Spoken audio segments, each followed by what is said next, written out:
બંગાળની ખાડીની સિસ્ટમ 20 તારીખે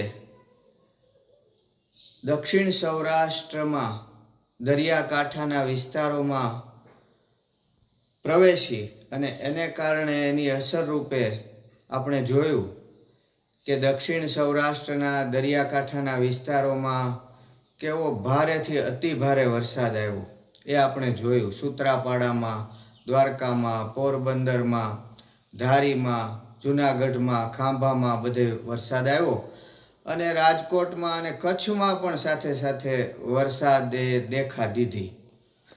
હવે આ જે પ્રવેશ હતો બંગાળની ખાડીનો એ ગુજરાત પ્રવેશનું પહેલું પગલું હતું. હવે ધીમે ધીમે આ બંગાળની ખાડીની જે આ સિસ્ટમ છે એ ધીમે ધીમે આગળ વધશે અને 2 દિવસમાં સમગ્ર ગુજરાતને આવરી લેશે અને એને કારણે બાકી જે વિસ્તારો છે સૌરાષ્ટ્રના, પછી મધ્ય ગુજરાતના અમુક વિસ્તારો જે વડોદરા જેવા બાકી છે ત્યાં વરસાદ જોવા મળશે અને સાથે સાથે દક્ષિણ ગુજરાતમાં પણ ખૂબ વરસાદ જોવા મળે એવી શક્યતા છે. ઉત્તર ગુજરાતમાં પણ વરસાદ જોવા મળશે, કચ્છમાં પણ હજુ વરસાદ પડશે. આમ હજુ વરસાદ ગયો નથી અને આ વરસાદ ચાલુ રહેશે. હું એમ માનું છું કે 23 તારીખથી આ સિસ્ટમ જે બંગાળની ખાડીની છે એ નબળી પડશે, જેને લીધે સમગ્ર ગુજરાતમાં ભારેથી અતિ ભારે વરસાદ જોવા મળશે.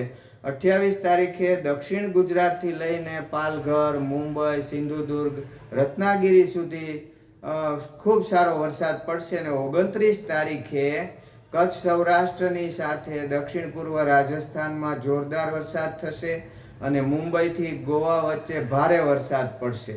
30 તારીખ સુધી મુંબઈમાં ભારે વરસાદનો સિલસિલો ચાલુ રહેશે. આમ આ સિસ્ટમ એટલે વરસાદનો અંત નથી. હજી 26 ઓગસ્ટથી ફરી પાછો મુંબઈમાં અને ગુજરાતમાં વરસાદનો સિલસિલો શરૂ થવા જઈ રહ્યો છે. આ જે દેડકાના વાહનવાળું મઘા નક્ષત્ર છે એ આપણને ખૂબ ફળ્યું છે. 30 તારીખ સુધી આ મઘા નક્ષત્ર છે અને ત્યાર પછી પૂર્વ ફાલ્ગુની એટલે કે પૂર્વા નક્ષત્ર બેસશે, જેનું વાહન ભેંસ છે, તો એ પણ 13 દિવસ ચાલશે